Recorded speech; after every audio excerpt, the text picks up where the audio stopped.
Remix.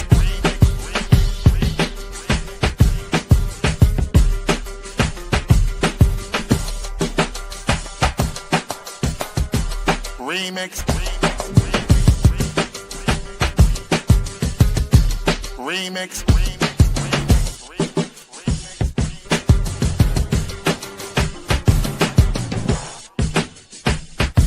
Remix. Remix. Remix. Remix.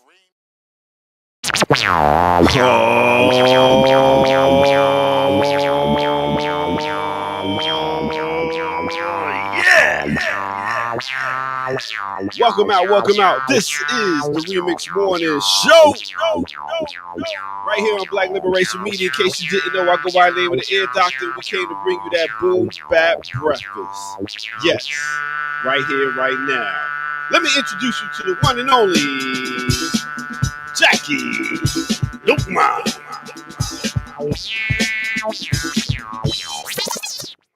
Oh, I was really getting into that. Hey, I was gonna start to break. I was gonna start to break dance. hey, that's that.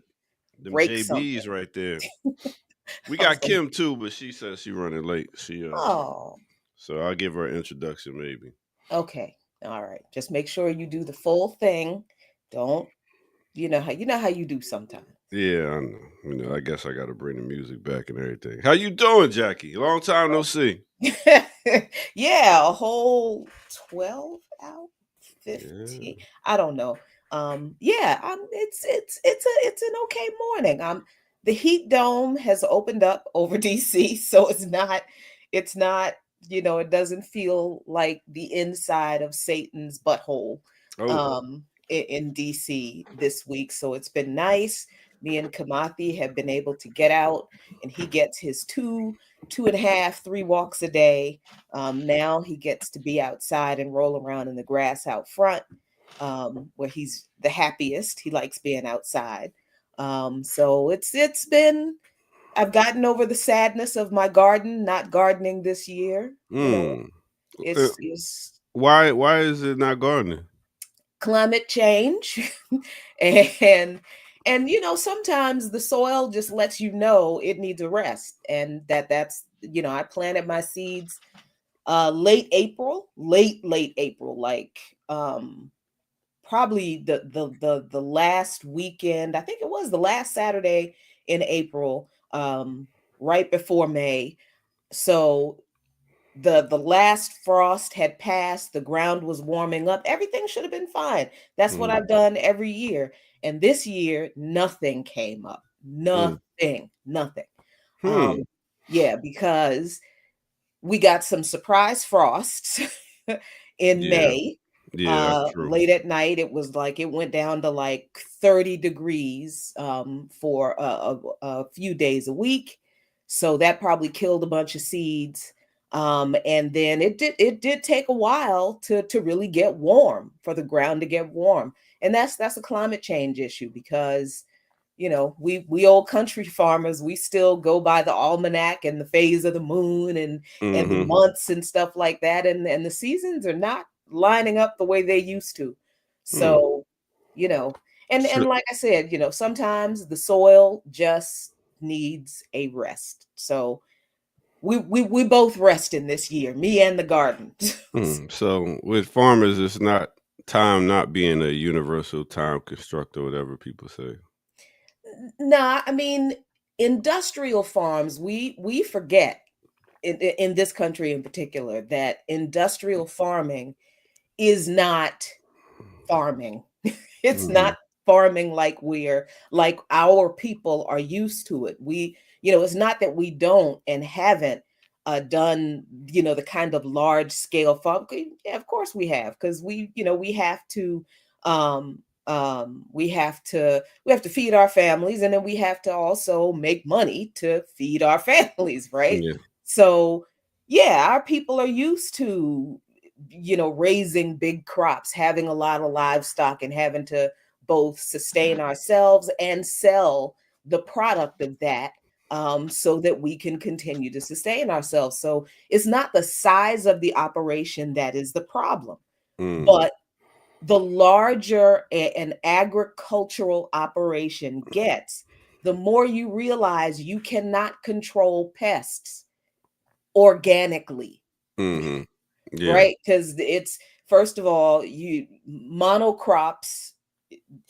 Nobody who's an actual farmer who has any sense is only planting one crop in the same place every single year, because that wears the soil out. All farmers know this.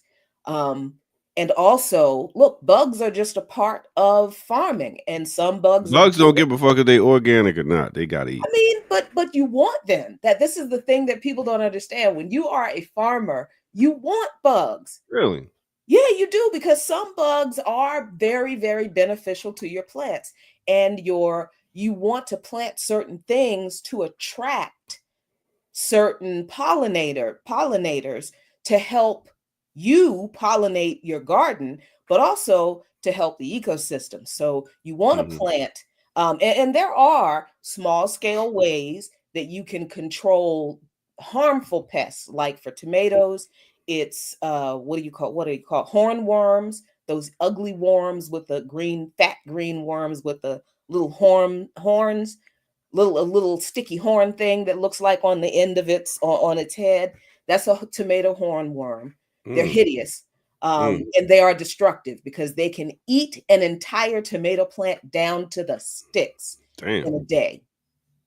In a day. So you don't want them on your plant. They will eat your. So how do you control them naturally? I like to use something called Sevin, because Sevin is water soluble. It is an effective insect killer. It doesn't stay on your food. My grandmama used it. Like, Sevin is as old as farming, Sevin. But Well, also, if you you don't you, want to use you that, you can plant marigolds around your oh tomato plants. you know some farming. You may be able to get some tips to burn it down, Kimber. Ooh. Hey, sis. Hey, good morning. How are Yeah. you? Well, and Well, yourself. I am okay. I am becoming at one and at ease with the universe. Mhm. Ooh, look at the full moon got you in the rapture. Caught up See? in the rapture of I was out in the love. front yard last night. Well, actually, it was the backyard. Like, guess, oh no, I wasn't out. I'm lying. I don't. I'm not. You were moon bathing. I'm Were you not that moon- much of a hippie. Oh, well, no, that's supposed to be good for you, though. It's supposed to be good to go out and bathe in the moonlight, especially the full moon supposedly has Mm, Yeah. some Take your shoes off so you can properties. do some grounding too. That's mm. right, ground. Between the feral cats and the mosquitoes fighting over the backyard, I'm not going out there. I'm not going Listen. out there at night. And the dog There's shit. also a Yeah. possum, Oh yeah. and I'm not going out there at night. So Nope. Kim started growing something. Kim, what you say you started growing? I have a handful of things growing. I have a nice tall okra plant. I Mm. started some herbs. I have mint in a pot that's doing well. My basil's doing well. I think my cilantro has kaputted for the summer, so I'm gonna start some more cilantro. I have a couple tomato plants, but I don't think I've been pruning them well, if at all, Jackie. So nothing has borne fruit, as it were, but they're still green and leafy, as it were. So, Do you have flowers? They say that there's a wrong season for tomatoes right now. That's what I heard. well, tomatoes you're supposed to start them in the spring. That's what I heard. Yeah. So the harvest time for tomatoes, I think. But I mean, it's hot, right? It's growing season, so I say That's what I thought. onward. I'm going to continue onward to try to get some tomatoes, but I'm about to start some fall plants like some pumpkin and Oh, Mhm. look at cucumber you. and Whole stuff. fucking But I haven't garden. yielded anything. All I've yielded is herbs. I haven't yielded any actual produce. So this is my first time trying Wow. gardening. And I feel like I'm behind. I feel like I'm behind. Nah, don't feel like it, because it can be tricky. Yeah. Is your garden in the full sun? Is So I got a raised garden bed that Mhm. I still have not all the way set up yet, because Yeah, I that's went out to try to rake my yard because I wanted to get up all the sticks and stuff. And Mhm. the folks that come and cut my grass, they ran over my little wooden rake, so my rake was broke. So I have to go get another rake now, Oh and Lord. that has set me back. I'm so bad about that. Yeah, so I asked that because tomatoes are weird. They seem straightforward and simple, but sometimes they cannot be, because tomatoes like the heat, they like the full sun, but they don't like to get too hot. Mm-hmm. So tomatoes, and really your whole garden, if it's in the full sun like mine is, Mm-hmm. it should be shaded. You should have a little like simple like green netting kind of thing. Okay, I To think I've help, seen that. yeah, to help diffuse the sun. Because the tomatoes can be very finicky if they get too hot and there's too much sun, like it's been with the heat dome. Then Mhm. they just won't flower. They just won't flower at all Hmm. until it cools down a little bit. So yeah, you need tomatoes can be finicky. And yeah, it doesn't, your garden doesn't care what it's in. It doesn't give a damn. It doesn't care if it's in the ground. It doesn't care if it's in a container. Your Mhm. plants don't care if it's in a bucket or if it's a That's nice. what They I don't got. care. They don't care. They don't care. How's And that once you bucket doing, start eating Doc? the food, you don't care either. Exactly. Exactly. Well, welcome to the Remix Morning Show, where you can get your farming and planting tips and gardening and everything, and some news and everything right here on the Mhm, Remix Morning mhm. Show. Yes. So, what we got going on today, ladies? What we got going on this weekend? Anything big? Oh, No, too much. too much. There's always too. I always feel like I am not on top of everything I have to do. Probably because I'm not. I'm not. Yeah. You're only one person, Jacqueline. Mm, yeah. Yeah, it's life is hectic, organizing is hectic. Yeah, it's crazy. I'm doing a lot this weekend. I just couldn't explain it. I just couldn't tell you because I actually can't. Damn. So, where you going on vacation for next week, or if you with your 2 days off from the Remix Morning Show? What kind of questions are these? And the Oh, energy. This is not giving me. Oh, well, so what are your plans? What do you intend to do? yeah. So, what you gonna do with nigga? What are you gonna do? So I think that you want to tell us so bad. What are you gonna do, dear doctor, with your time off? Yeah, I Well, felt like this was leading to something. Thank you, no, Kim. no. I'm sorry. Well, since you asked, I'll be nothing. straightforward. You trying to beat around the bush out here. Is there something you want to tell us, I'm sir? We're nah. all ears. I'm just gonna get back to my grounding. I'm gonna go outside with no shoes on and just ground the whole week. Just be part of the earth and the universe and just stand there like this. You know what I'm saying? That's You it. you That's just gonna it. let all the critters and bugs crawl up on you and have the birds. All that. I might go Go to fishing the- again too. That was a good Ooh. little getaway, so I might do that again. I fixed up my little room up here, my No, studio, switched it around. Now I got a little room I could get up. Andy Griffith. Thank you, Jackie. Thank you for catching that. A G amongst G's. Here, Jackie, doctor, you did fun you every did time. you An miss old that? head of my old heads. Yeah, you're right. What you say? Nah, Did that's you miss you. that? No, I got that after you told her.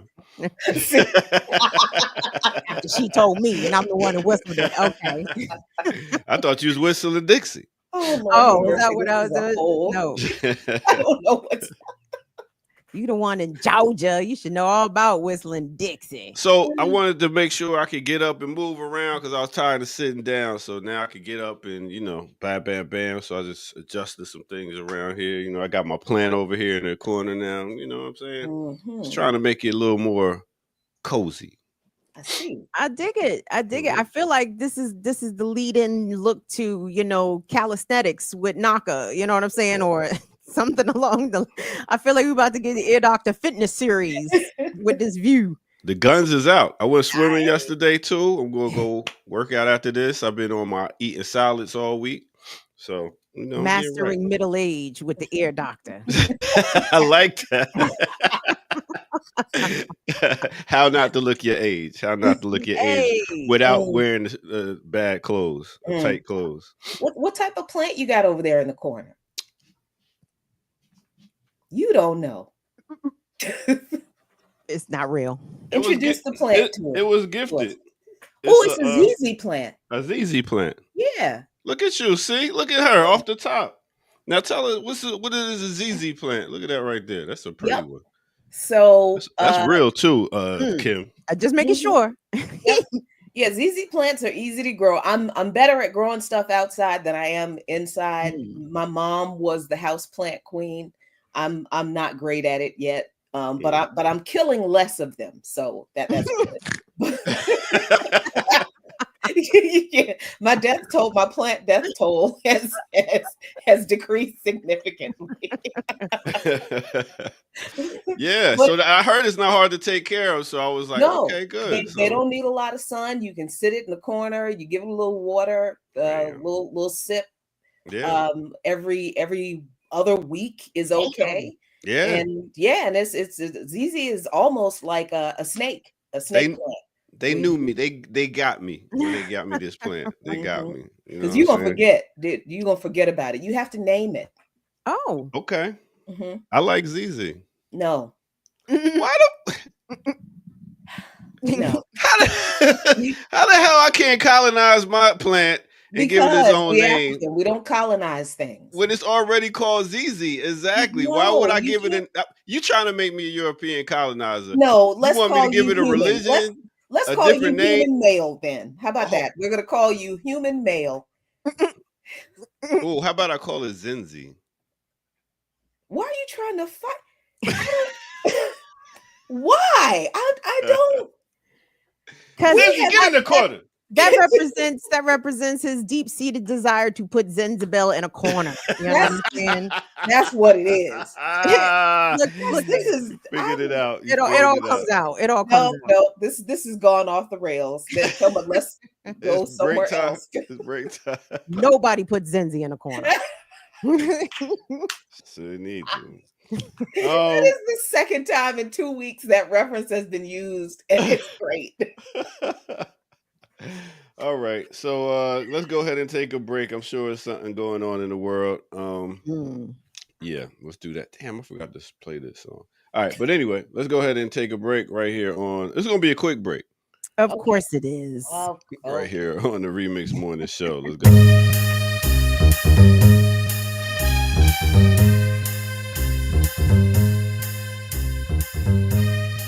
All my Jersey heads, Chicago heads, stand up.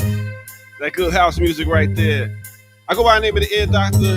Hit that like button, subscribe if you're new to the channel. Go to patreon.com, become a member over there, get footage that's rare. And where can you go to donate? At blkliberationmedia.org. Yes, you can get you some fly merch. You can get you support. That's what you can go there for. But yo, what I want to talk about, we just lost another musician another day. Yes, we did. And this song you hear right here called Follow Me, Ally Us. Yes, the brother we're talking about right now, he goes by the name. Follow me. He goes by the name of Eddie Super Lewis. He was the lead vocalist. He just passed away June 7th. He's straight out of Jersey. I mean, the group came out with this song back in 1992, and it's been an underground house banger since. Whenever you play this song on, put the song on, people gonna rush the dance floor. How did he pass? I don't know. But anyway, he passed, so I just wanted to give him his props for putting out such a banger and a song that has some consciousness to it and some positivity. Most of his songs did have some positivity to it, so big up to the brother named Super, Eddie L. Lewis. All right, that said, let's get back to it right here at the Remix Morning Show. Won't you follow me to a place where we can be free? Boom, boom, boom, That's the boom, joke. Mhm. boom, boom. That's how you come in there dancing. I hope not. I hope that is not how people come on to the dance. That's how they come in. Boom, dum, dum, dum, and then yeah. I still got some of them moves. No, you don't. You don't. What? That's Stop. Listen, Jackie, you see me on the dance floor, you're gonna be like, yo, that two right there? Right there? wait, watch. Anyway, Okay. Mhm. so I feel like, well, first of all, rest in peace to that brother. You know, kind of proving my point that even sometimes like a one-hit wonder is very hard earned and well deserved, and still can provide some longevity. You know, despite only having put out one hit for that artist. But I wonder how he passed. I mean, I'm certain he was a younger person. yeah, I was looking for some details. I went on Instagram, I went on Facebook, I went on different things to find out. I didn't see nothing, so I was like, okay, well. But that leads us to one hit wonders. Was and Google down? Well, was it no. was it down? Was it broken? What you think, Kim? I mean, you didn't mention it. You said Instagram and Facebook, which is kind of like the same thing. I went to all the different things. Okay.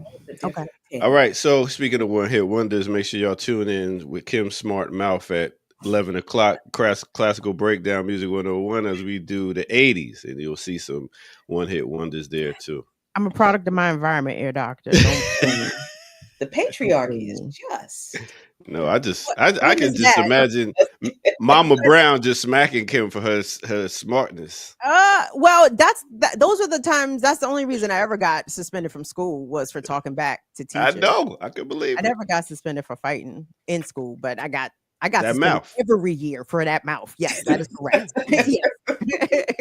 What that mouth do, boy? I had to lean on a couple teachers out here. They was talking to me crazy. I'm like, nigga, who you talking to? I'm like Marty McFly in that sense. Like, it's hard. You got to twitch as soon as somebody say something. It's on the popping.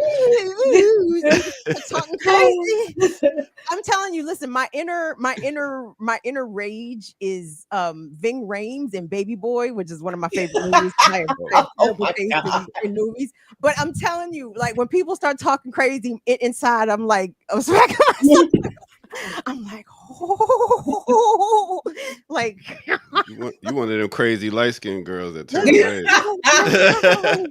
That turn red when she get mad. It's a whole physical reaction on the inside. You know what I'm saying? It's taking massive restraint. You know what I'm saying? Oh, yeah. I'm a true Scorpio in a sense where I don't show my emotions. I just be like, all right. But have you ever blacked out, Ear Doctor? Do you have you ever? I'm scared to black out. That's the one. But Jackie's a Libra. I already know the answer to that question. Have you ever blacked out? I did, and it only took a couple of seconds, and that couple of seconds was like, oh fuck, okay, that was all right. Calm down, calm down. Yeah, I have control issues for a reason. I'm better. I'm better. You keep telling yourself that. I am better at dealing with personal conflict. I'm better at it. But I'm not going to sit here and lie and say that my inner monologue is not just a bunch of fuck yous, motherfucker. What the fuck? Who the fuck do you think? What the fuck? Yeah, that's still going on in my head. I'm just better at keeping it in my head and keeping my hands pretty much to myself. Yeah, I'm like Denzel Washington in American Gangster. My man. That's all I say. My man. Be thinking everything all good. All right, I'll see you later. But yeah, that's what it is. Let me get up out of here so y'all can do some more work around here. Peace. Do some more work around here. Sounding like a damn plantation boss. What the hell? I mean, dang, listen, you got to be wary about giving men power. You understand? Because look at where they will wield it and start giving directives and orders, and it's like, I thought we was a team, bruh. I guess men are like, well, we are, but I's the boss. Well, boss, can you play the 2-step intro, boss? Thank you, boss. Yeah, for the news. Let's get some news.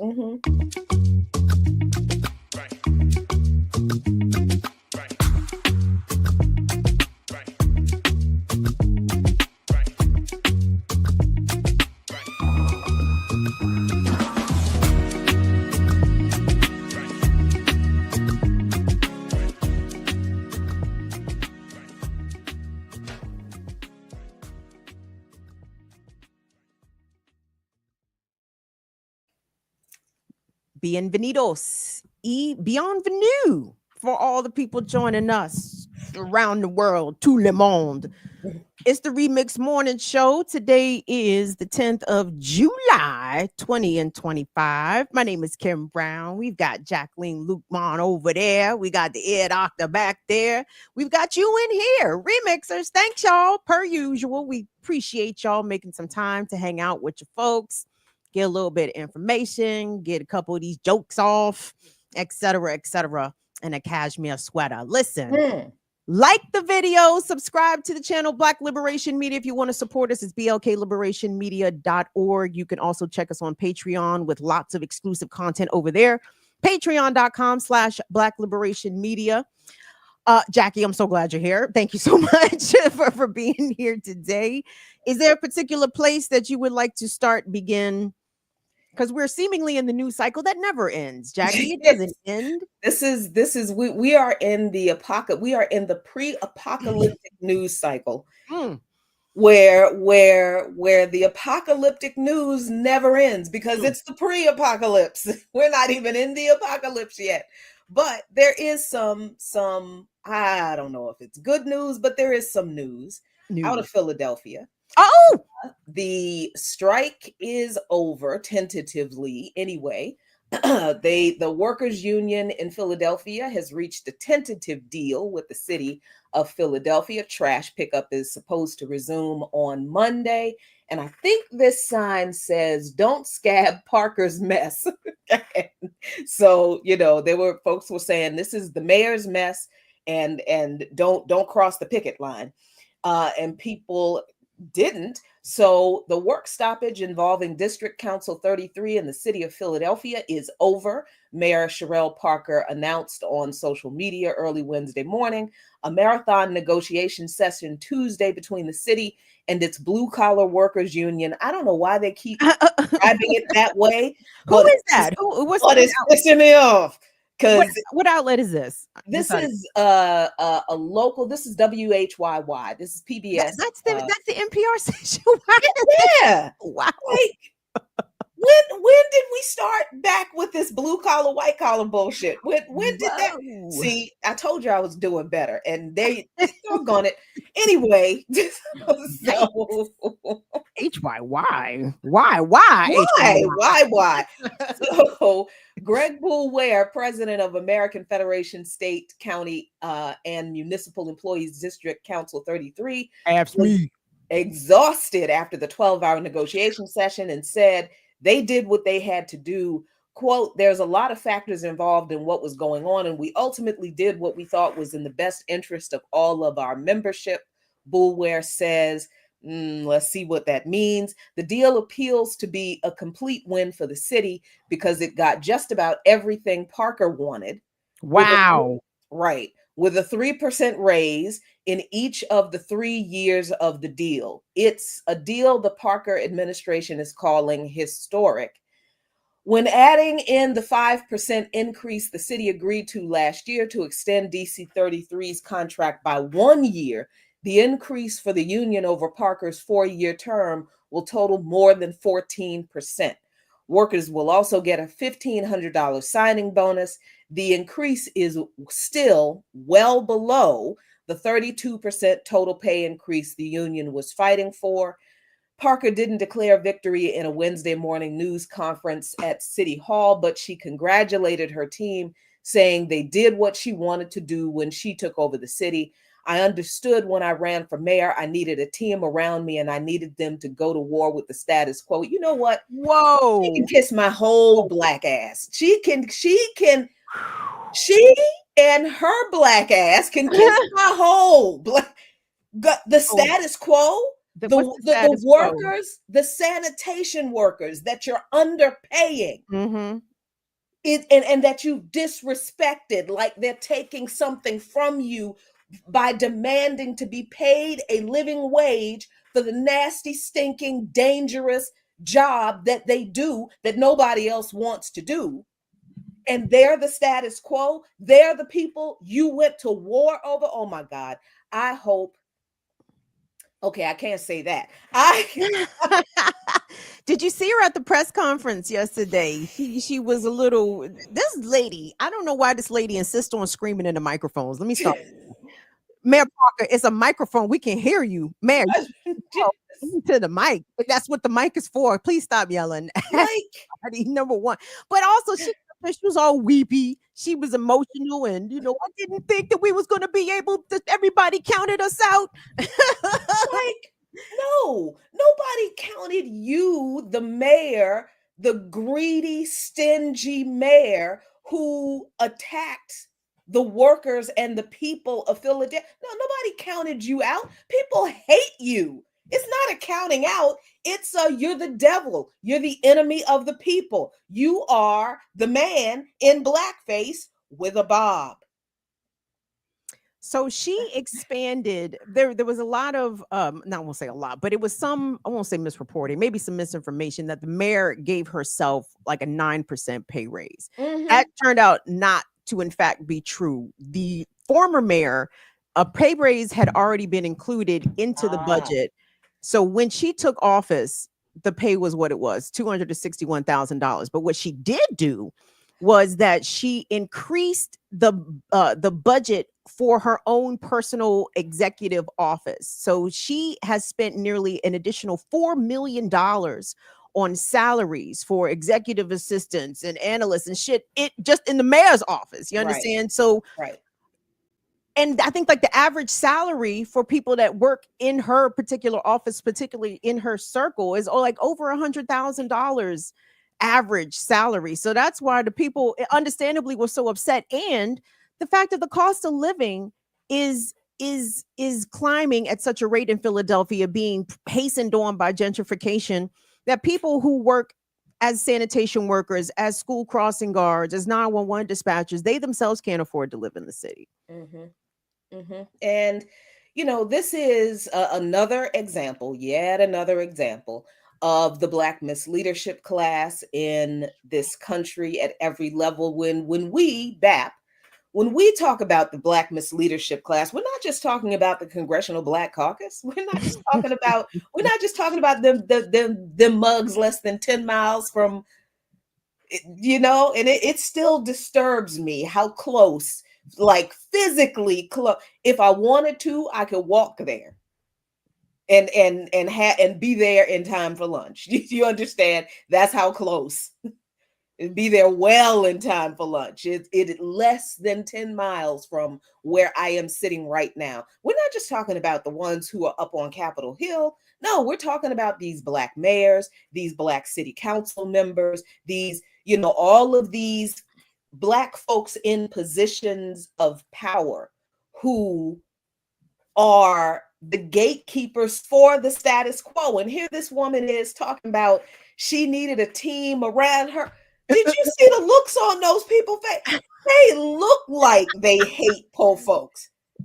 And they know they are that job away from being poor themselves.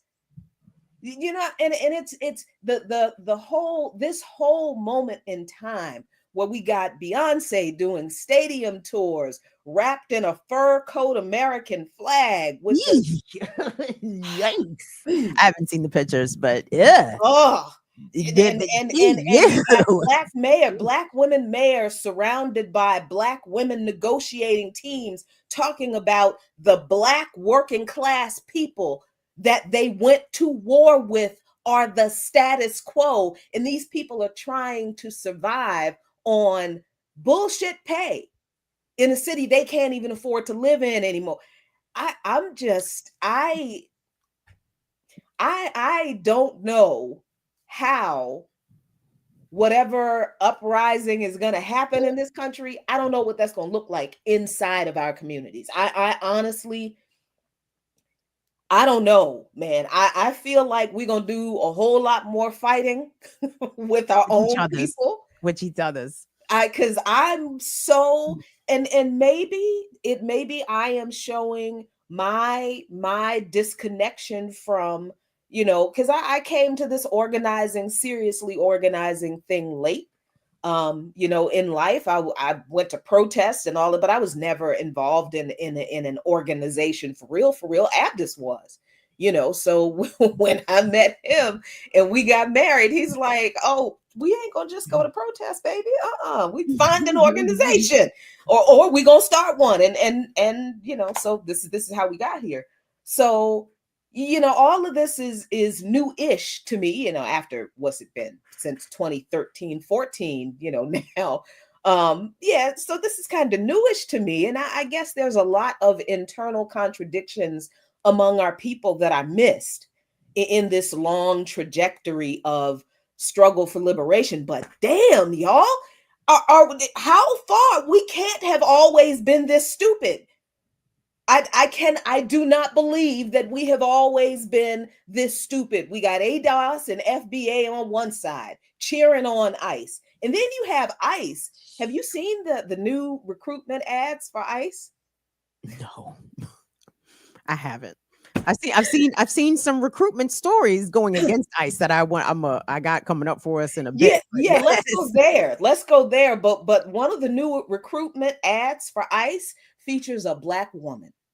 Oh, what is she doing? Is she getting arrested, or is she the No, arrestor? she's an ICE agent. The thing says leave me that the alone. ad says something like, be a part of the team, and it's a Black woman. Come on, you think they don't know that we are having this dumbass argument among? They know, because they're the ones who fomented all of this silly bullshit that so many of our people have become convinced of. So we've got the state putting these Black misleaders in front of us, talking about representation, these your people, and we talking about, we got to vote for our people, and our people get in office and keep our people for real in poverty while they steal from us, while upholding the status quo, and then turning around and saying that we're the status quo and they're at war with us.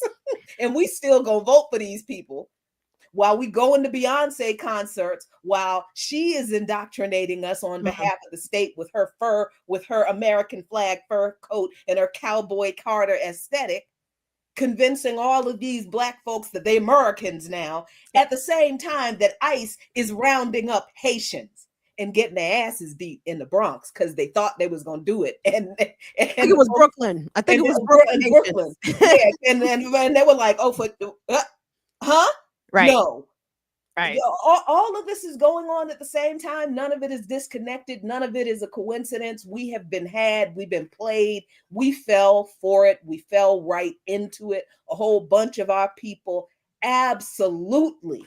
But isn't this a good opportunity to make that connection? Because I think that given the optics of Sherelle Parker as this Black woman mayor and the union members overwhelmingly Black themselves, and the essential function that Philadelphians, not to say that Philly folks didn't know, they knew, they knew how important it is to make sure the sanitation workers and the 911 operators and the school crossing guards and the water treatment plant workers and the airport workers, they understand, residents do, how important and essential a function that these folks serve. But so this might be a good opportunity for those that may find themselves rooting on the Black bourgeoisie and defending the Black woman mayor simply because she is a Black woman, and ignoring the role that she's playing in keeping Black working class folks in that city down, literally. Like, I saw the exit interview, as it were, the union negotiator for DC 33,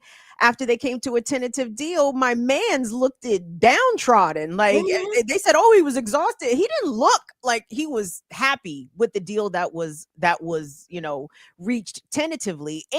But I think the union members still have to vote on this. So yes, whatever they got or whatever they said, I don't think is 100% a done deal yet. But they should ask for, the city needs to capitulate to more of these demands, because I also, when folks were made aware of what these folks, these DC 33 members were asking for. And it's like, all of that sounds extremely reasonable. Right, right. None of this sounds extravagant or, the over the top at all. Yes, they did work during the pandemic. Yes, their work is indeed dangerous. Yes, it is underpaid. Yes, it is at some points very disgusting and shit that other people would not do. Yes, you should pay trash workers a very good wage because they, again, perform a necessary function in society that we see how and what happens when that function is not performed. Mm-hmm. Yeah, and look, there is historical precedent for sanitation workers being underpaid, abused, and having to go on strike and treated like garbage because they pick up garbage, right? And so it's not like Sherelle Parker is doing something unusual in this country.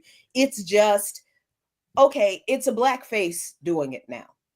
And it is no less nasty that a black woman is doing it than when it was the racist white mayor of where was King at the Senate in Memphis.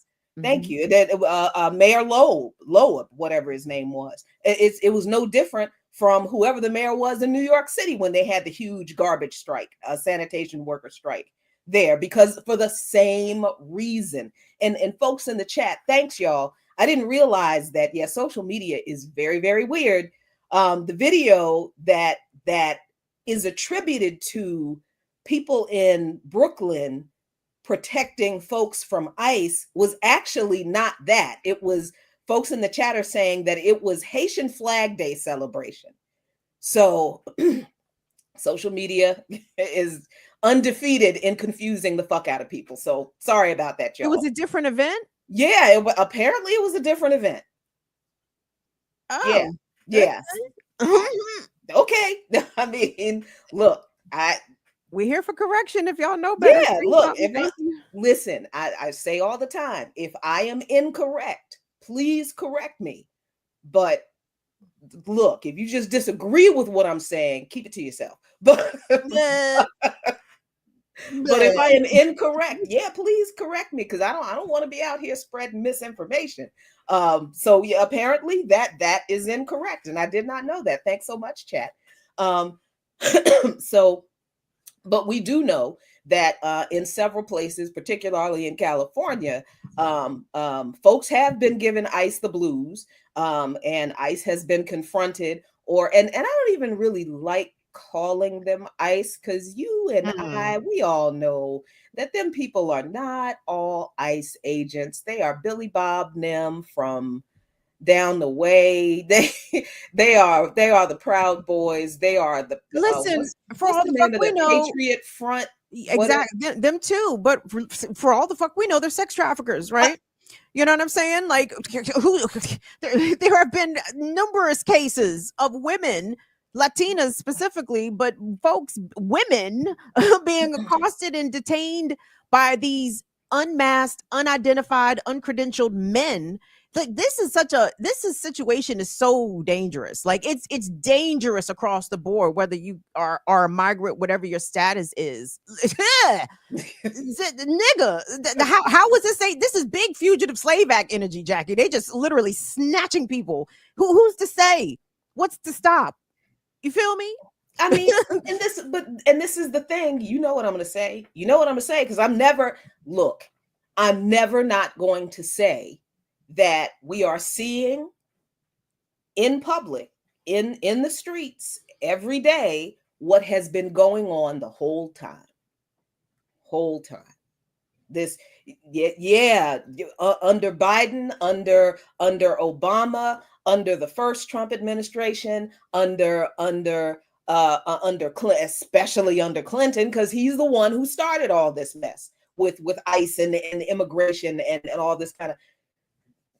The raids, the separations, no, they were not as publicly, brutally violent before now. Yeah, that's absolutely true. The way this is being done is an escalation, but believe those detention centers have been full the whole time. Where do people think those folks came from? They've always been rounding folks up the whole time.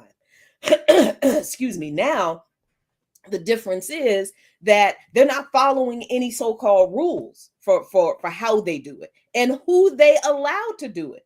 And I think you're right, Kim. I think you're right, because something is different in the way this is being done, where folks are just like snatching children and like women.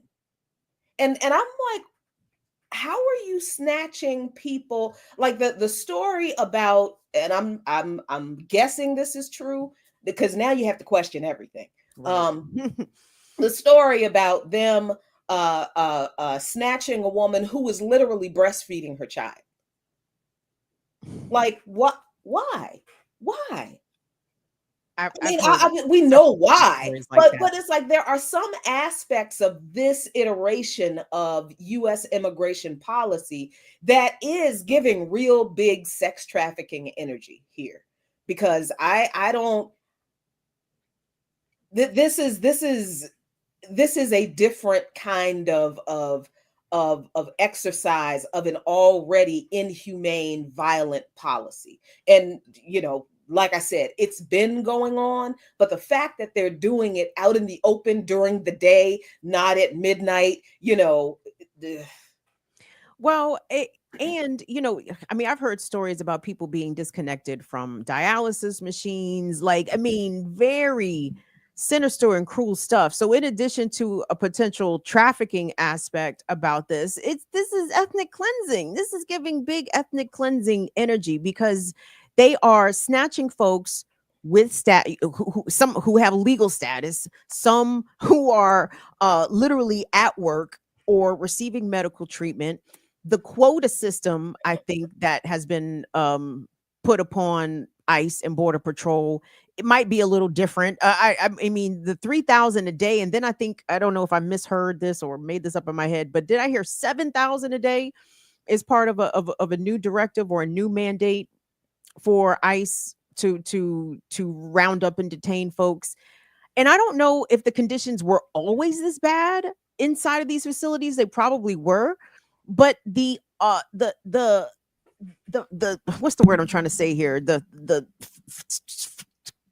taking away people from where they were arrested to Texas, to Louisiana, and hiding them from their legal representation and their family members. Like, I don't recall, and maybe I'm just ignorant to how the shit was going on before, but I don't remember hearing about certain aspects that we are hearing are very commonplace now. And it was some cracker. Chat, tell me who this cracker was out in Los Angeles. I think he was with Homeland Security. I don't think it was Holloman or Holman. It was somebody else. But he was saying, you know, Mayor Karen Bass, you know, we don't work for Mayor Karen Bass. You know, we don't do this, we don't do that. But he said, you better get used to seeing these troops out here, because this is about to be normal. I mean, they're telling you the thing about the GOP that I have always appreciated, not respected, not liked, not supported. I'm just gonna make this clear. I'm trying to make this clear before somebody in the chat says something out their mouth or with their fingers. The thing about the GOP that I have always appreciated is that they have never not told the truth about what their intentions are. They're just like, no, we hate diversity. No, diversity is bullshit. This is not we don't get strength from diversity. Fuck diversity. They may not say those words, but that's exactly what they're saying. Oh yeah, they've always said it. They have always said it. So the thing about, and this is kind of the thing that kind of tickles me all the time when I talk about politics, and I do talk about quite a lot how the GOP could not be as effective as they are when they do seize power, when they do have power, if there was not already an infrastructure there for them to immediately use. Imagine what the GOP would be able to do, or what they would not be able to do, if they had to legislate for all the stuff they want to do. You know what I mean? If they had to anything. Right. If they had to draft and argue and pass the laws that allow them to do the things they want to do, they would have to spend the first half of the administration doing that, passing these laws, right? But they don't have to do that. They have never had to do that because, as I always argue, the Democrats lay the foundation for them to use the legislation that Democrats pass Mm-hmm. that is very often either introduced by Republicans or supported and co-sponsored by Republicans, and Democrats love it. And they talk about bipartisanship. And then Democrats pass this legislation. And then when Republicans come into power, Republicans have all of the infrastructure they need to escalate what they want to do. They never have to work to implement the policies they need to do because the Democrats do it for them. They make sure that the Democrats do. I kind of feel like, while yes, it is necessary to talk about the ways that the GOP take advantage of and escalate bad policy, we do have to talk about the policy and where it came from and who passed it and why it's bad. Why the Democrats it's bad in the first place. They don't make them work hard enough, right? So when we're coming out of, let's say, 8 years of Bush and we go into 2 terms of Obama, like Obama didn't roll shit back. Okay. like, I mean, he didn't roll a fucking thing back. He didn't do any. In fact, he hastened, he accelerated, he supercharged it. So when we get into Trump, oh, well, Trump can just Harlem shake his way to fascism because the groundwork, the infrastructure had already been laid out. It had been made easy for them. The Democrats had cleared the path, as it were. And let's not forget, Obama increased funding for ICE. He expanded the detention centers. He built more of them. He built them. He did that. Republicans didn't make him do it. And 30 more billion for Israel under Obama. Here you go. Nobody made Obama. Nobody made him do these things. This was not like the Republicans. Well, we all remember. You know, the first day of the Obama administration, what did what's his face come out, Turtlehead come out and say, you know, we're going to make sure he's going to be a one-term president. That man ain't even did nothing yet. He had barely woken up as president. He was already at the Watergate having breakfast. You know what I'm saying? He was having his first presidential pancake, and that nigga was in the Capitol Rotunda talking about we're gonna make sure he's gonna be a one-term president. So we understand the environment that Obama was in with the Republicans. They made it clear from the beginning, we hate him. We're not going to agree with anything he does. We're going to make sure that his entire agenda fails. And that was garbage because his entire agenda was very conservative. And the expansion of ICE, the expansion of Homeland Security, the expansion of the detention centers, all of these detention centers where the babies were put in and the cages, he built those. Obama built those, and the Republicans did not make him do it. And then when Biden and Harris came into office, they gave ICE more money. They gave ICE some more money. So I don't understand how we talk about the current fascism without talking about the road that led to the current fascism, which was littered with fascism all along. The whole road is fascist. It's a fascist road in a fascist country that was built on fascism and can only be fascist by its very existence. I don't know how we have a conversation about what's going on now without having a conversation about what got us all here. I just don't know how we do it and expect anything to change and anything to be different once this person gets out of the way, however he gets out of the way. Mm-hmm. Check your email, Jacqueline. Hope I sent you the correct thing. Thanks, chat. see. Good morning, chat. Are you guys enjoying your summertime? Your children eating you out of house and home? As me and Jackie cackle. Cack, cack, cack, cack, cack. I'm Hey, look, sorry. this dog. Oh man, feeding the dog is easier than feeding human children. I'm sure. I've heard it's hard. You know, Mm-mm, kids be mm-mm. picky and be wanting certain snacks and shit, and it's like, Mhm. baby. Mr. Man does love his specific treats. Okay. He does. He loves his specific treats.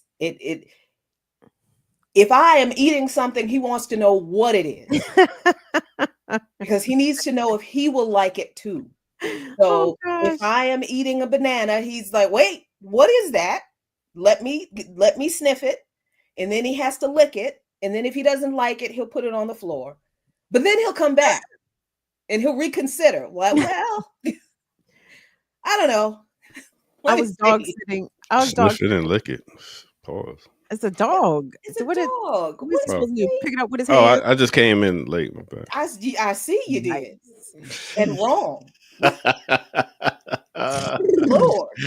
So, you want to? We can take a quick break and you can pull that story up.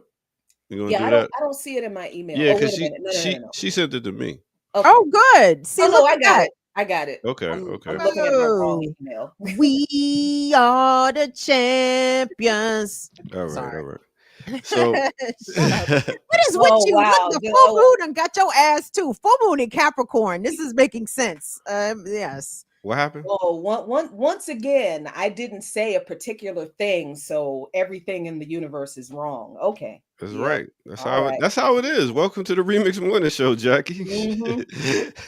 Yeah. So Well, sorry I didn't come down your particular street with Yeah. my commentary. We're everybody's sacrificial lamb. All right. So let's go ahead and Sometimes you wanna go where everybody knows your you know what I'm name. saying? All right. So let's take a quick break. Hey, and we're always glad you came. Doom, doom, doom. I don't know what's happening right now, but The troubles are all the All the same. same. We You gonna wanna go go where where everybody everybody knows knows your our name. name. Doo-doo-doo-doo-doo. In the remix chat. I'm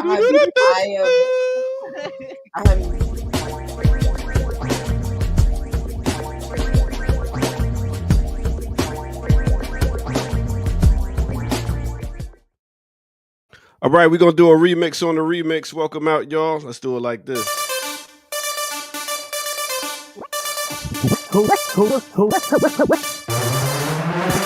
Welcome out.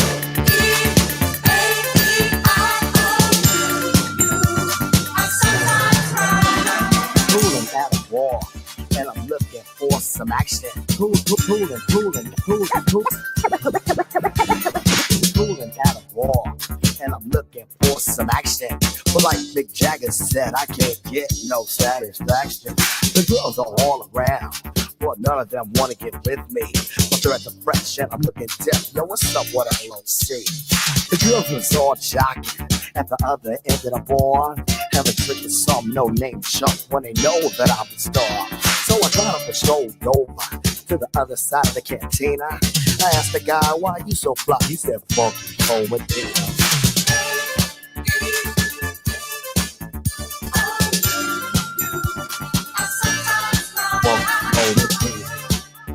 All right. Let me take you to a time and place. Let me take you back to 1983. We talk about this artist named Freeze off the album Gonna Get You. The name of that song is IOU. Mixed with a little bit of 1989. We're talking about Tone Loc off his album Loped After Dark. The name of that song is Funky Cold Medina. Hit that like button, subscribe if you're new to the channel. Go to patreon.com, become a member over there, get footage that's rare, and donate where? BLKLiberationMedia.org. Get you some merch. Support any way you can. All right, with that said, let's get back to the Remix Morning Crew. You know how we do.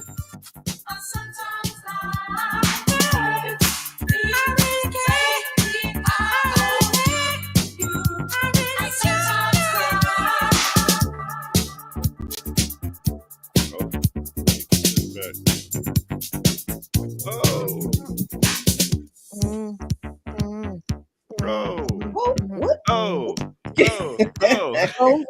Go ahead, ear doctor. I'm a pony. I'm a pony. Jump on it. Yeah, man. Okay. I remember that song. I remember that came out. That was during the whole Shannon, like what was that chick in the 80s? Let the Shannon had this music they play. Yeah. You can People get get away. So That's I a did jam. I did not know those two white boys that did this AEIOU song. But yeah. I don't remember that song. You remember that one? I don't. Hmm. I don't know if they played it. Music Okay. was deeply regionalized in the 80s. There were songs that were Yeah. hits in certain areas that other areas literally never heard because it didn't get played on the radio. Yeah, I don't think I've ever heard that one. Okay. Look at that. Look at that. Put y'all on something new today. That's what we do right here. Remix Nice. Morning Show. Nice. Thank you. All right. Well, I guess I'll get back to work. Okay, boss man. Full moon got him. Got him. Got him. Are we looking at the same moon? I thought in the full moon there was a full moon. Full moon, no. I guess, because how come his moon didn't chill him out? I don't understand. I think it's because it's a lot of water. The moon is very watery. The Scorpio also water, but it's the cold water because it's fall winter water. Okay, all right, I see. The I mean, Scorpios, look. they're a tough nut to crack sometimes. It's fine, but fuck them. Anyway, I'm sorry. So yes, I got your video. So yeah, let's play this. Let's play this beautiful bean footage. More ice news, everybody. More ice news. Oops. Against law enforcement officers will be found and they will be prosecuted with the toughest criminal statutes and penalties that we have available to us. Monday, the Department of Justice shared new details on a shooting at the Prairie Land Detention Center in Alvarado, south of Fort Worth. Officials say around 10:30 p.m. on July 4th, a group of 10 to 12 people dressed in black military-style clothing shot off fireworks and vandalized the facility. They engaged in the graffiti, they damaged vehicles and a guard structure. The graffiti had such words as traitor, ice pig, other profanity. Officials say this was a ruse to draw out the ICE personnel, and it worked. 2 unarmed corrections officers went to speak with the vandals. Meanwhile, the group signaled a gunman nearby. Alvarado police responded to a 911 call at the facility.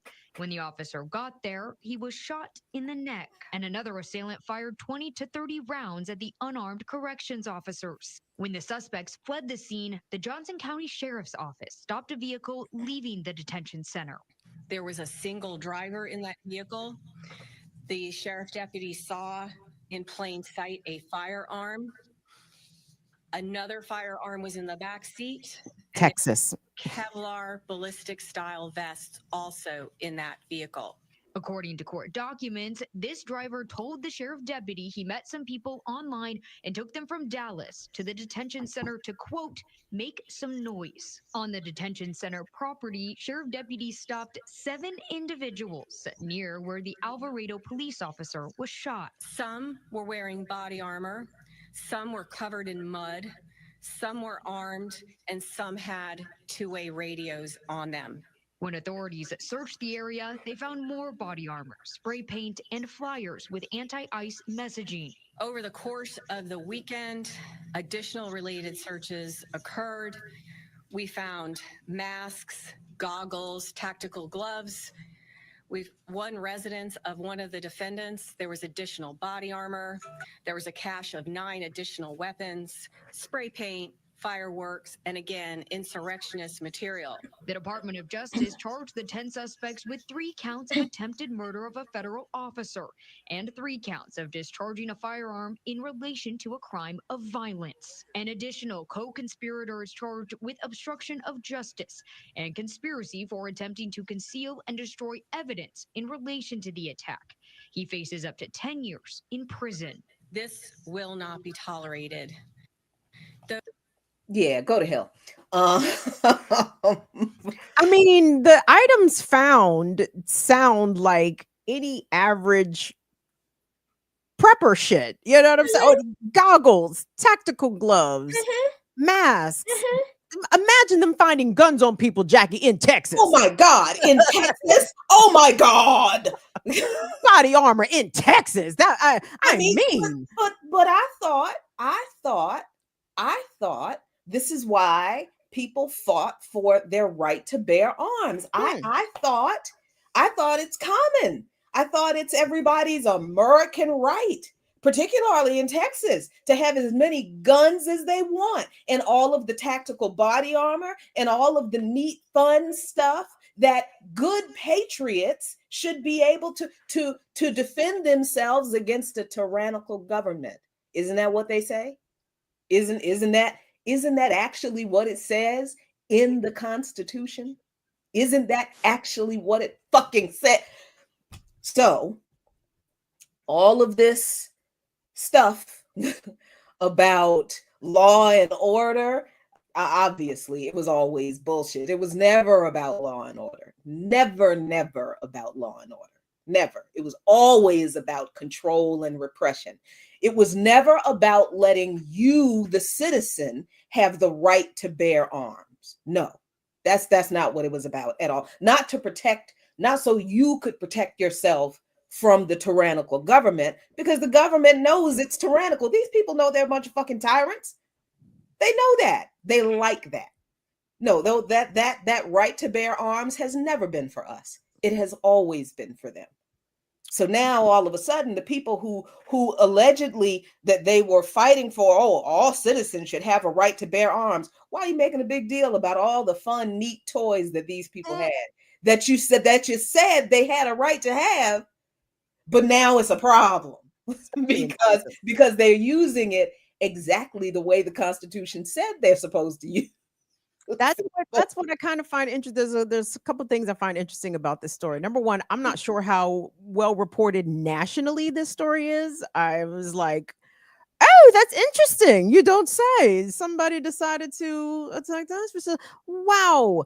But also it is the fact that they brought the fight to the facility. This is not the feds raiding the compound and they found this cache of weapons and all these well-trained, folks that is ready to rock and roll. No, the folks was ready to rock and roll brought the fight to the facility. And I said, oh, would you look at that?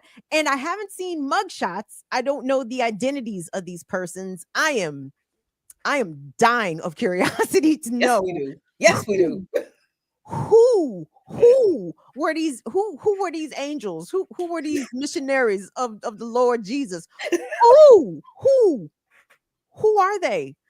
Are these radical? Are these Latinos about the shits and sick of seeing they folks getting snatched up? Are these rowdy fucking whites? Who is this?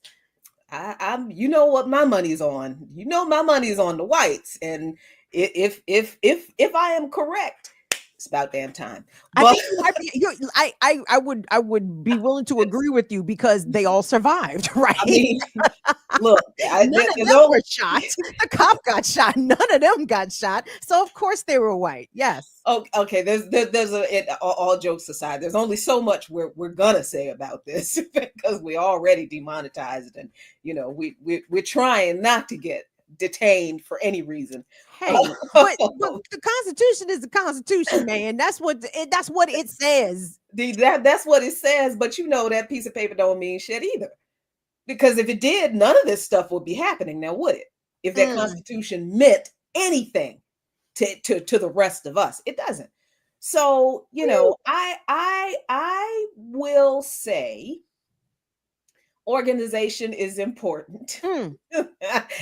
Every level of organization is important. The organization is important in order to plan for contingencies. You have to plan for contingencies in a real world kind of, don't come with, some weird esoteric sci-fi movie, action movie type of, Korean drama type of thing. No, look, the real world material, this might happen. What do we do? What do we do if X happens? What do we do if Y happens? Who do we call? How do we, what do we tell our people about how do we handle this information? What do we say if organization is important? What was the name of the Facebook group? I'm trying This is I'm organization so curious. outside of social media is important. Organization in person is important. Keeping your mouth shut about your plans, important. The discipline that you learn when you're organizing for mobilization, when you're organizing for demonstration, the discipline that you learn, you can only learn it in organization.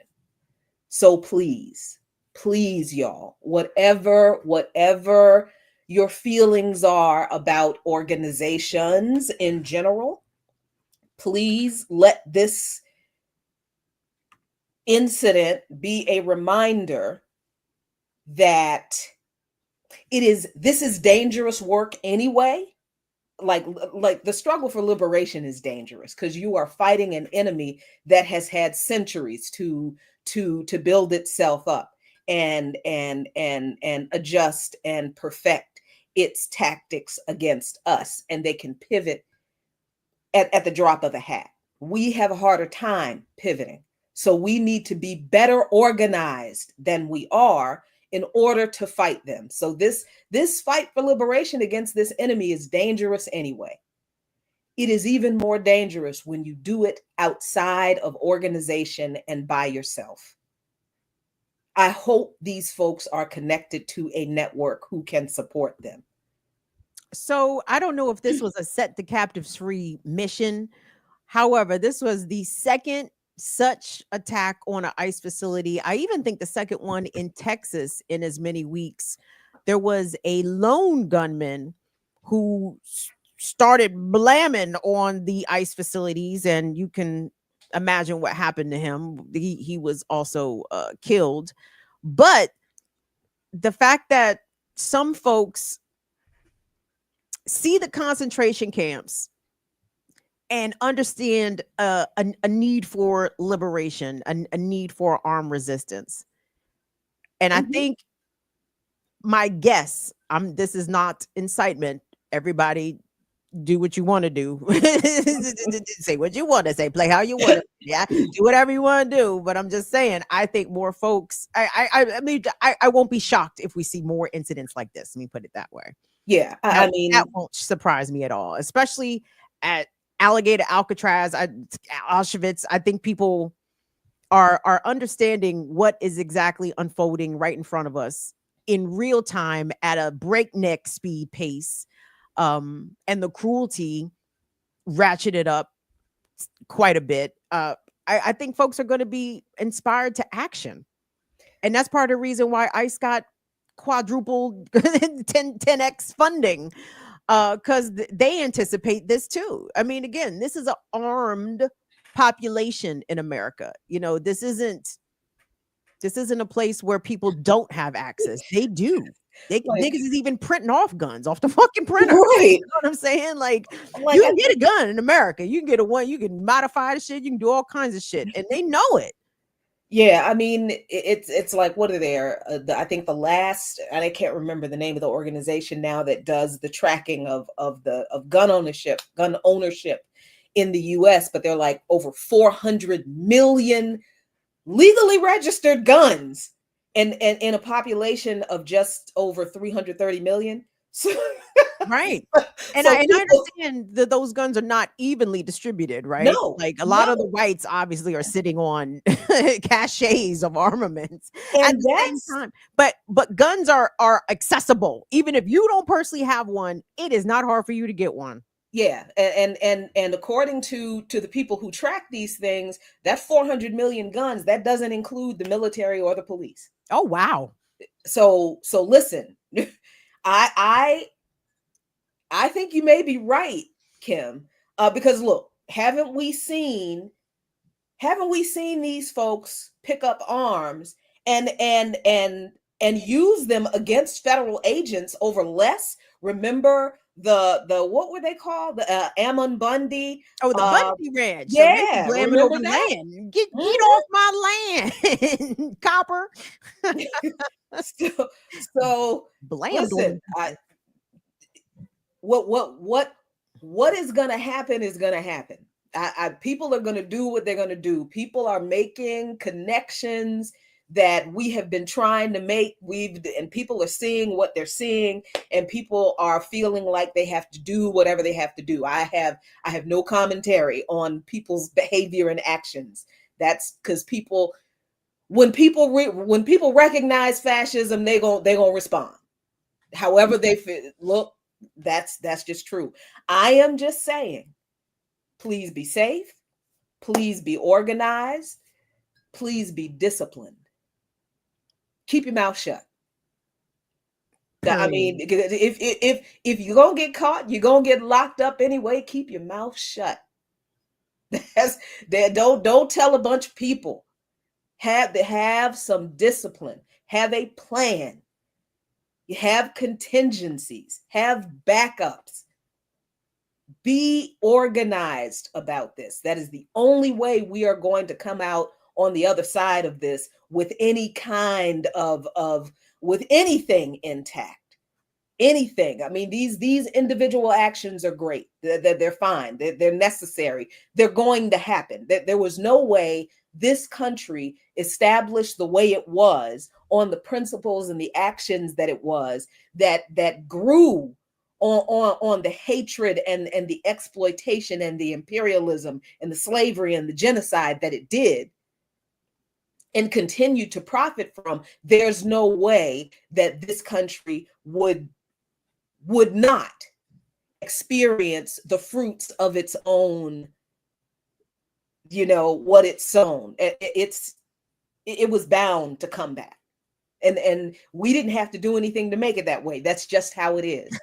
So I'm just really advocating for whatever people are going to do, whatever response they have, do it in an organized way, because at some point we're going to have to be organized in order to build what we want on the other side of this, because the right wing is already organized to take over and build what they want. So what are the rest of us going to do? That's my question. Word up.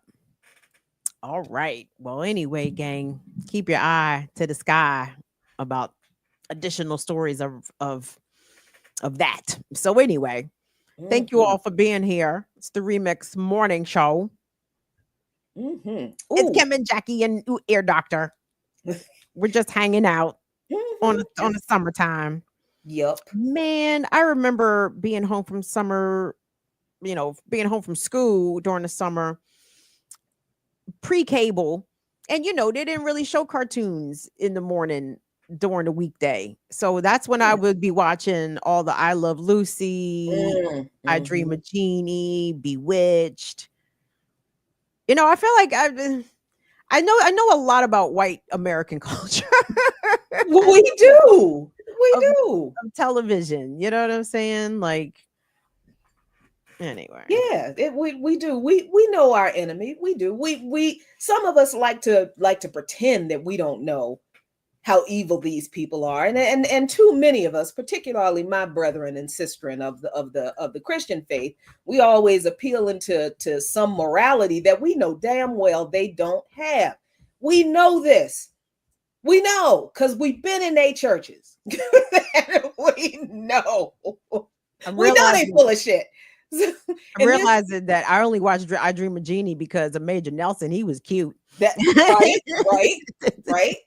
But this story is what is an example of, like, you're just figuring this out. Like, this is old because white churches have been doing this. I told y'all white churches were endorsing candidates and passing out voters guides for years. For years. So now the IRS says churches can endorse political candidates. Well, the IRS is late. Because I could have gave the IRS the name of 4 churches in Northern Virginia who were passing out voters guides in 2016. Well, no, before that, 2008, 2007. Come on. So yeah, the IRS, they make a big deal now. In a break with decades of tradition, the Internal Revenue Service says it will allow houses of worship to endorse candidates for political office without losing their tax-exempt status. The surprise announcement came in a court document filed on Monday. Since 1954, a provision in the tax code called the Johnson Amendment says that churches and other nonprofit organizations could lose their tax-exempt status if they participate in or intervene in any political campaign on behalf of or in opposition to any candidate for public office. The national religious broadcasters and several churches sued the IRS over the rule, arguing that it infringes on their First Amendment rights to the freedom of speech and the free exercise of religion. Oof, my God. I thought there was a separation of church and state. Maybe that's a different America. I'm sorry. I got my Americas mixed up.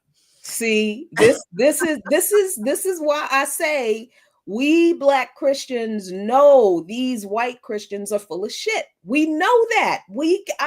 We need to separate ourselves from these people. We need to stay away from them. We need to, let me finish writing this book, but let me finish reading it. So, the IRS rarely enforce the rule. I know they never enforce the rule because I was in a bunch of these churches where I'm sitting there waiting for the little Easter program to begin. And why is there a voter's guide in the pew? Like literally a little pamphlet that has pictures of all of the candidates running in Virginia in that county, in the state and in the county, Republican and Democrat, and their positions on abortion, gay marriage in the little voters guide. That was happening in 2007, 2008.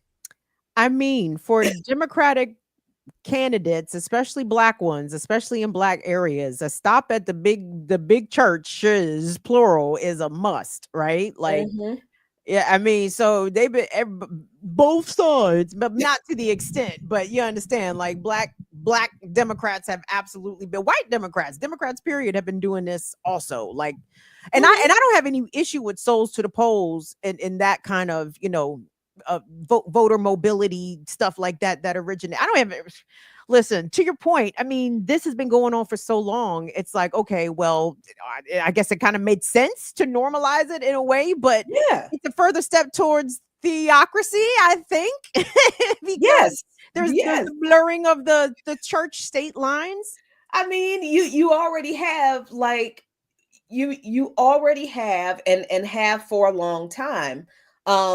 Like you had to have been in these white churches with these people and heard them repudiate all of the things that they said were sacred to them, like the founding fathers and what the founding fathers said and did for decades. These people in the pulpit, the founding fathers, this, that, and the third, the founding fathers, and blah, blah, blah. But all of a sudden, when the Black guy runs for president, then it's, well, the separation of church and state was just a suggestion. It's not even in the Constitution. It was just a letter. So all of a sudden, the things that the founding fathers said about separation of church and state, that just gets thrown out of the window because you don't want the Black guy to be president.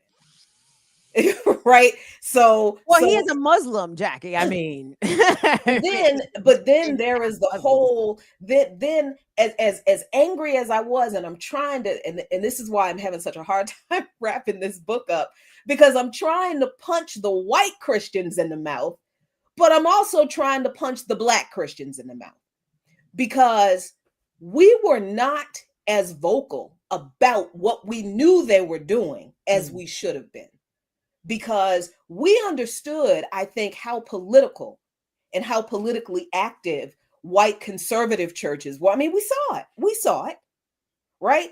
But then instead of using our pulpits to lift up justice and which is what the Bible actually tells us to do, right? What everything these conservative Christians are saying and doing as a lie, it's bullshit. What the Bible actually says about justice and fighting for justice on behalf of the poor, fighting the oppressed, breaking the yoke of the oppressor off of, that is our job. That is in the Bible.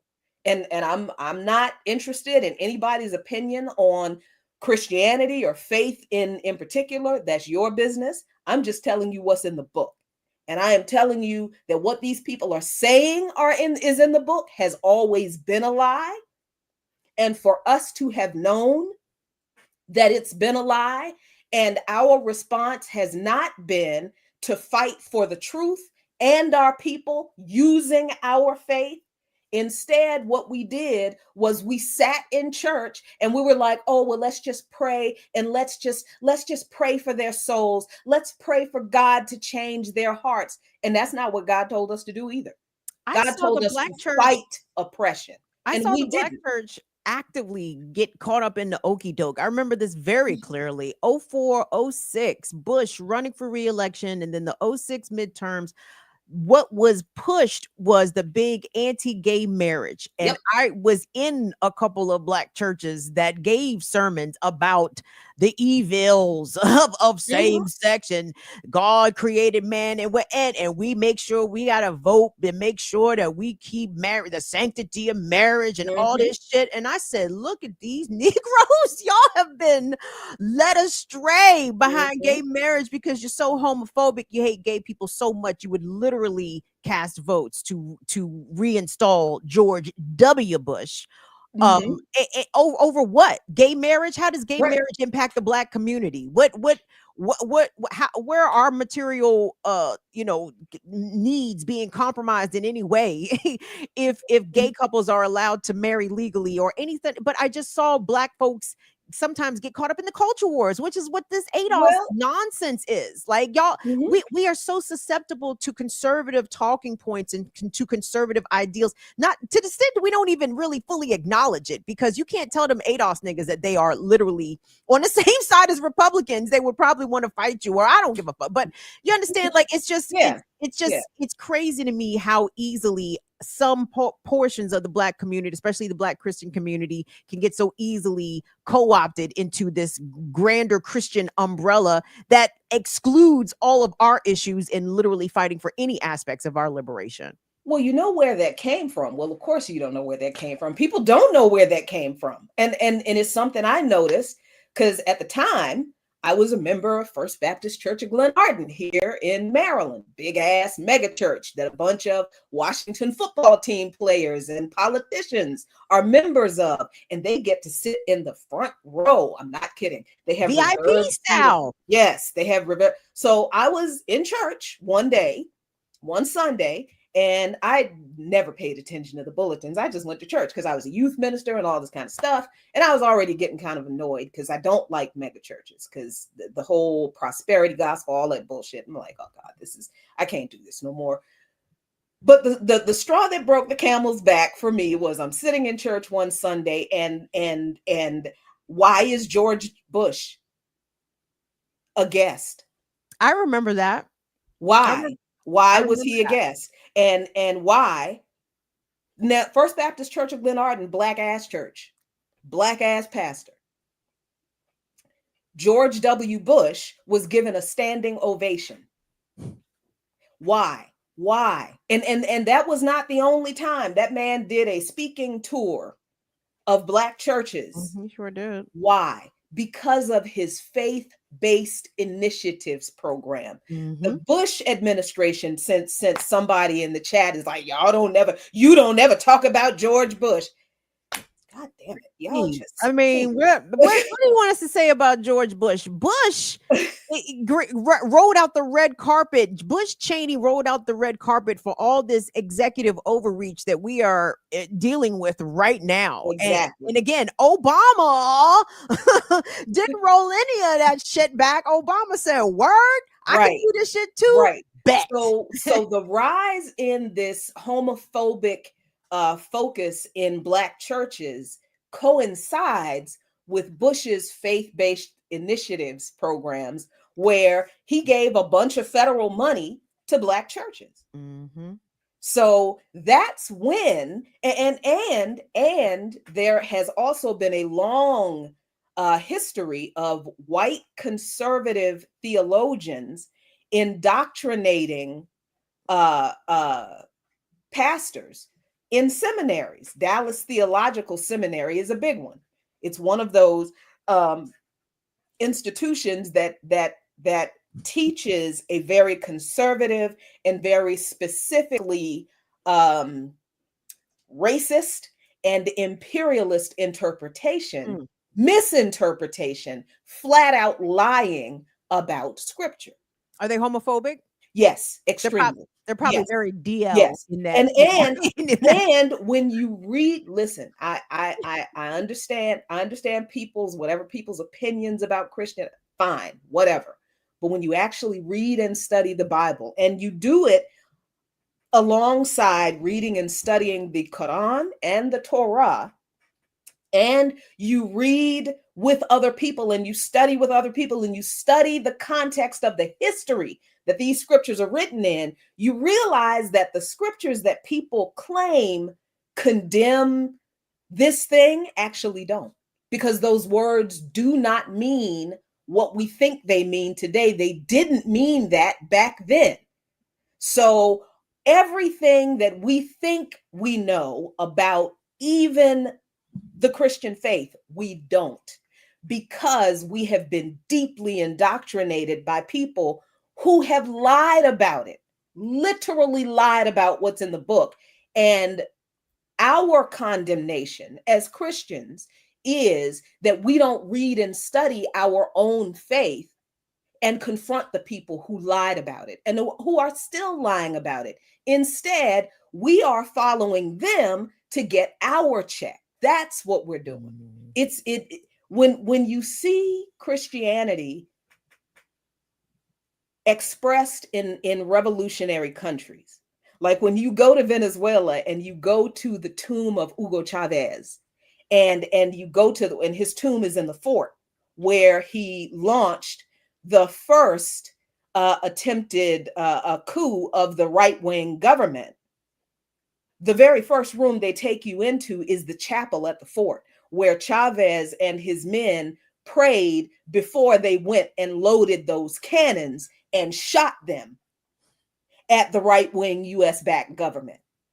Like when you go to Cuba and you see the people who fought in Angola, and they invite you into their home, and they show you their medals and their ribbons, and then they show you their cross that they say protected their life and the lives of their countrymen and their fellow comrades in the battlefields of Angola. You understand that for oppressed people, the Christian faith, or any faith, you see the same thing with Muslims. You see the same thing with Jews. You see the same thing with people who are poor and oppressed of any faith.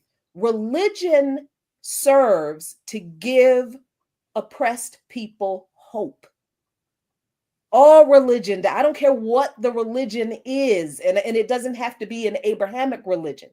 All spirituality and faith tries to make sense of a chaotic world for people who are in a chaotic world. And religion and spirituality gives people a grounding, and it gives people a sense of hope and direction in a world where they can't make sense of what's happening. Right? And I think that's fine. I don't care what it is people believe that helps them cope. I don't care if it's their dog, their cat, Jesus, Horus, the god Ra, the sun, rocks. I don't care. I don't give a damn. Whatever gives you hope. But what I know to be true, now that I've seen it a few times, is in the United States, everything is infected by settler colonial misinterpretation, lies, and indoctrination. Because when you see the same things carried out in societies in other countries, you realize the way we understand things is completely skewed and messed up. And the rest of the world does not see or exercise the same beliefs in the same ways. So when I talk about these issues, I'm not ever trying to get people to believe what I believe. I don't give a damn if you believe what I believe or not. I don't care, because I'm not responsible for your soul. I don't have a heaven or a hell to put you in. I'm not entirely sure I believe in hell for people who are not rich and who are not oppressing people. When I talk about these things, I am talking to Christians about our abdication of our responsibility that we know we have through our faith to fight for justice on behalf of the oppressed. That is literally in the book. And we have allowed ourselves to be lied to and hoodwinked by these people who we know are a bunch of liars and murderers. And we have to own that. We have to own that and do a lot better than what we're doing, because look at what our abdication of our responsibility has gotten us. I mean, where is the Black church on Palestine? You know, like it's one of my family members, who shall not be named, is a regular church attendee, and I asked them, you know, what did the pastor talk about today? Oh, blah blah blah blah blah blah. I said, have they ever talked about the genocide in Palestine? No, it's just, you know, we are in the apocalyptic times, and da da da. We in tumultuous. It's always some reflection of the times that this is going to be coming back soon, because the times are what they are. But it's like, okay, but do we have a position on the genocide? No. The Black church? Did they come out? Our pastor? I mean, I know, I can assume that maybe some radical, politically active and aware pastors have said something, but for the standard Black Christian pastor at the local Baptist or AME church, do they have a lot or anything to say about Palestine? Like, that is an abdication if they haven't, and if they don't with frequency, with regularity, especially as much as Black church likes to talk about the homeland, the Holy Land, you know what I'm saying? The Holy Land. Niggas is going to the Holy Land all the time. Okay, well, this is the Holy Land, y'all. First of all, the concept, the idea of a chosen people and a holy land, that's bullshit. That is unbiblical. It is not. If the earth is the Lord's and the fullness thereof, if you really believe that, then the whole damn thing is holy. There is no specific holy land in one place. And if God is no respecter of persons, that is also in the Bible, how is there a chosen people? How both are not true. So this is so the reason there are some progressive denominations, like the denomination I belong to now, United Congregational Church. Congregational denominations is a more progressive denomination. So some churches, a lot of churches in the UCC denomination have a clear stance on being inclusive and welcoming and affirming of LGBTQIA people, have a clear stance on war, against war, have a clear stance against Palestine. Some AME churches have, some have not. And a lot of other denominations ain't saying nothing about it, because they have fallen under the sway of this doctrine called dispensationalism, which I am writing about in my book, which is why Islamophobia in the church is so rampant, and why people don't care about what's happening to Palestine, because they believe that it is all a part of a biblical prophecy that is actually not in the book, that the white people also lied about, that if we actually read our Bible and studied like it tells us to do, we would know they're lying about it. But we just go to church and listen to what the man in the pulpit says, and don't actually read and study our books. So yeah, there's not a lot of churches who are speaking out against genocide. But these are the same churches who weren't saying anything about police repression, capitalist exploitation, racism, sexism, that was going on, and that's still going on against us right here. And it really all does come down to settler colonial lies about the faith and what's in the book, and the laziness of lay Christians in not studying and understanding our own faith. All right. Hallelujah to all that. So I'm glad I got to go to church. When I walk into church, I'm VIP, so I'm used to being ushered to the front. Wow. But the ushers usher everybody too. Well, okay. You gotta look a certain way to get ushered to the front. You know Oh, what I mean? So I was glad that my uncle was a pastor, so I came up in the Baptist faith. And what church did for me is pretty much made me scared to do certain things, the fear of going to hell and God catching me out there and this, that, and the third. But now I have so much faith in myself that, it's a good thing. Because, I came up in the 80s and 90s when they was like, yo, you God, 5%ers and stuff like that. So then I started believing, God is in me. They say children of God, boom, boom, boom. So when you think that, you feel, not even think, but you feel that, you're a godly person, you can do any and everything. So that's definitely what helped me. But I do see how for people that's going through stuff, they need somebody outside of themselves. So it's a psychological thing for some that people do definitely need it to get through these days of all this craziness. All right. I just want to say that. With that said, I guess we could take a quick break. Do we have any more news? We does. All right. So let's go ahead and take a quick break, a little mixed break. We're going to come back and bust y'all in the head with some more before we get out of here on this Remix Morning. Are we busting people in the head? Bust to the white meat. I mean, that's what it is. Let's go. To the white meat.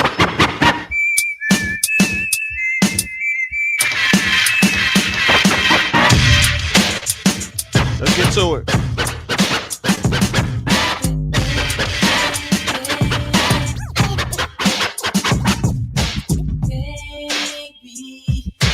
Can't go on wondering where you belong. Let me help you find yourself, 'cause you don't need nobody else. Yeah. Welcome out. Make sure y'all hit that like button, subscribe to the channel if you're new. Go to patreon.com, become a member over there, get footage that's rare. Get.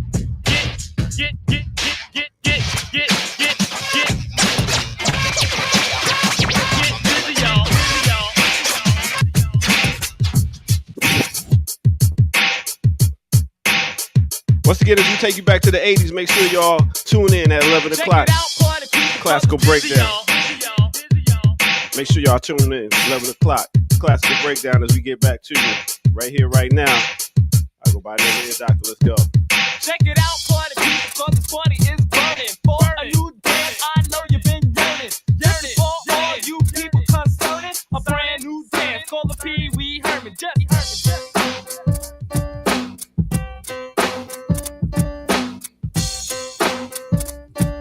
Go take y'all way back. To the best of my knowledge, I guess that I'm fresh on what I manifest. I never Hold it. What's going on? Ain't nothing but the Remix Morning Show coming to you right here, right now, 8 a.m. to 10 a.m. Tuesday through Friday. So make sure y'all tune in. With that said, let's get back to the crew. Little quick mix for you and you. Let's get to it. All right. Rugged and rough, soft like butter, creamy like a buff on the mic. No sense, very dense. Just listen to the gangster, and I will convince all. That's my power of. Dance for the Pee Wee Herman. Oh, look at that. Oh, this is a weird looking. No, don't do that. I don't do well with sudden change. You got your beautiful face. It was in the place. You can't. Don't do that. I can't. Don't change stuff like that with me. I can't. I need to be warned about that. Oh man. Why is Yo. Pee Wee Herman? Why So I is had that to go- so jam, Air Doctor? First of all, that was great with the barge over the beat. That was pretty good. I was impressed. My melody Rakim, being Rakim. But I had to go put on my Gazelle shades because I was getting ready for this 80s thing that we got coming up. So I had to get right. You know what I mean? Cute. Because when you're talking 80s. about being ushered up to the VIP section, I was like, damn, last time I had these shades, I went to the funeral and the ushers brought me up to the front. Because you were considered family, not necessarily VIP. that's just what the I family wasn't is. family. So that was, they just thought it was like, this guy, he belongs somewhere. At a funeral, though. I mean, ain't that what Yo, but I used to be up in the balcony because my uncle had a church. So we all be up in the balcony and we'd be looking down at all the people. Like, look at these. Coming in with that hat. Where'd she get that hat from? Ah, good times. All right. So with that said, we got 14 minutes. What we gonna talk about? Yeah. So I wanna Kim, did you have anything? Did you send me anything else? I did not. I was looking for something. I couldn't find what I was looking for. So, Mm. and So, if you're not, I'm on one today. that's my joke. I like that song. I want to say, I'm gonna say something else controversial because apparently I do that all the time. I just set some folks off. I guess I'm doing something right. That last album by U2, what was that? Joshua Tree, or was that Rattle and Hum? Last album? No, not their very last album. Oh. But the album that song came from, I think that was Joshua Tree. Or was that Rattle and Hum? Or Rattle and Hum. I'm not sure. Those were the last two good U2 albums. The one with Mysterious Ways is my shit though. It's all right. It's all right. All right. Woo! I love that song because it got a little funky little North African rhythm to it. I said, okay, Irish. I see you, Irish. What you doing? Yeah, that's I loved U2. I mean, obviously, I learned about U2 during my punk days, and early U2. That first U2 it's amazing. The first one is. I still listen. It is amazing. They have a song called Two Hearts. Just, woo, banger, amazing. But then it's like the whole world started talking about how smart and wonderful and almost saintly Bono is. And then he wouldn't shut the fuck up.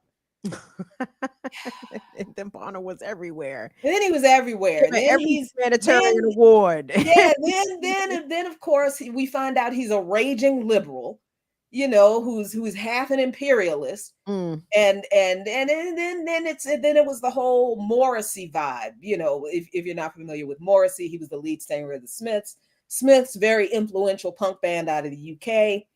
Love the Smiths. Everybody hates Morrissey because Morrissey is a smug, a narcissistic, a conservative prick, just like Johnny Lydon is now, who was the lead singer of the Sex Pistols. All my punk icons are terrible once they grew up. Yeah.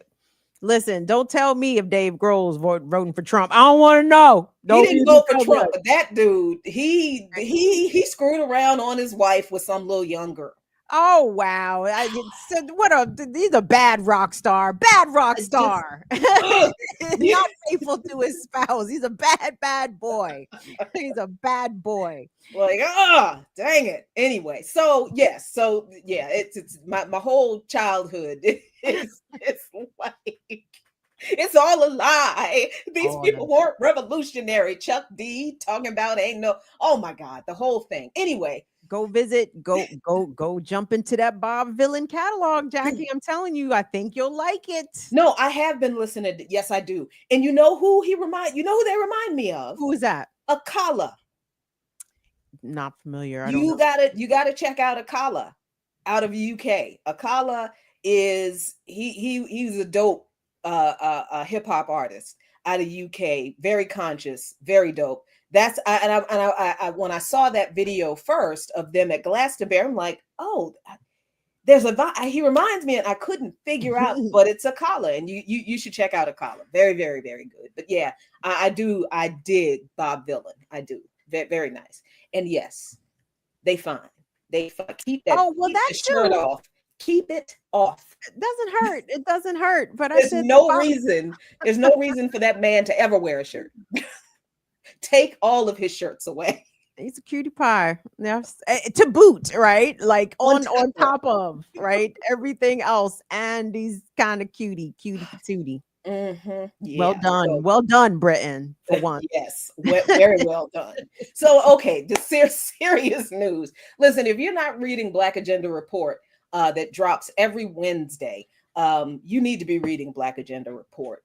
Dope articles, dope analysis, really fantastic anti-imperialist from an African, Pan-African anti-imperialist perspective. This article is written by my brother and comrade Anthony Karifa Rogers Wright. I love the way he says his name. The O's are long. Rogers. He wrote this article. Collaborators like Al Sharpton can't assist Zohran Mamdani with circumventing pigmentation politics and the Black misleadership class, but principled Black radical organizing can. Man, I just saw Al Sharpton mispronounce Mr. Mamdani's name. Like I'm like, come on, Al, you're a little too on brand here as the boomer Black person who can't pronounce foreign names, sir. Like you give him, like you stick, it's too on the nose, Reverend Sharpton. Please, right, for rhyme this man's name. So the article reads in part, let me little bit bigger. The Democrat Party establishment, Zionist industrial complex, and the billionaire class, as well as New York-based cartels representing real estate developers and polluters, all know the best weapon to use against Zohran Mamdani is the Black misleadership class, in concert with elements of the petty bourgeoisie. This is quite evident in the weeks that have passed since Mamdani secured the Democratic Party nomination for mayor of New York City by winning the primary and in the process vanquishing establishment Democrats like Andrew Cuomo and the machine that backed him with a $25 million super PAC funded by billionaires, including, but not limited to, Michael Bloomberg. This week, the Black misleadership class dispatched former New York Governor David Paterson to act as its spokesman and make the case for a united front against Mamdani. Earlier this week, Paterson, who supported Cuomo during the primaries, appealed to members of the Democrat Party to defeat Zohran Mamdani. He just won the primary. Due to his lack of experience. What? Paterson more recently suggested that Mamdani is an anti-Semite who needs to apologize for past comments he's made about a global intifada. There is a global intifada going on. We're just not a part of it. That's just generally apologize to the people he's harmed. That's what Paterson said about this. Is curious coming from Paterson, given that he endorsed Cuomo, who many believe offered nothing more than meretricious apologies to women who were allegedly sexually harassed while he was governor, and the families of victims of COVID-19 related deaths in nursing homes due to intentional derelictions of duty while Cuomo was governor. That said, it's clear that the Black misleadership class has been given its orders by their white capitalist masters, especially the Zionist industrial complex, to paint Mamdani as a wild political novice, out of touch, frivolous, and dangerous Islamic radical anti-Semite who will make life precarious for New York City's Jewish population, the second largest outside of the Zionist ethno-state of Israel.